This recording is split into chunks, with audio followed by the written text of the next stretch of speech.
నమస్కారం అండి, మీ పేరు? నా పేరు సుబ్బు మాదిగమ్మ. ఓకే. సో అంటే మనకి ఇక్కడ ఈ డివైడర్ వల్ల చాలా యాక్సిడెంట్స్ అయితే అంటున్నారు జరిగినాయి అని. అసలు ఏంటి సార్?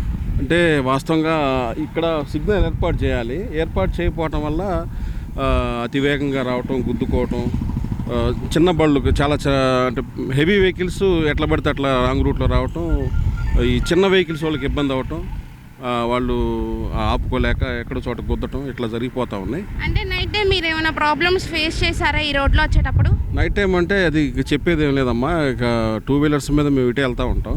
మాది పక్కనే ఇక్కడే విలేజ్. ఈ హెవీ వెహికల్స్ ఎట్లా పడితే అట్లా వస్తుంటారు. కనీసం సిగ్నల్ ఎయిరు ఎట్లా రూల్స్ లేకుండా ఎట్లా పడితే అట్లా వస్తూ ఉంటారు. అట్లా ఇబ్బంది అవుతూ ఉండద్ది. ఓకే. అంటే దీనికి చర్యలు ఎలాంటివి తీసుకోవాలంటారు గవర్నమెంట్? ఏం లేదు, ఇక్కడ ఒక సిగ్నల్ ఏర్పాటు చేయాలి. ప్రధానంగా ఇన్స్ట్రక్షన్స్ పెట్టాలి. ఏ వెహికల్ పోయే వెహికల్ ఎట్లా పోవాలి, వచ్చే వెహికల్ ఎట్లా రావాలి అనేది ఇన్స్ట్రక్షన్స్ కొంచెం ఇక్కడ ఒక ట్రాఫిక్ కానిస్టేబుల్ను ఎవరినో ఒకరు ఏర్పాటు చేస్తే కొంచెం ఈ ప్రమాదాలకి మనం నియంత్రించవచ్చు.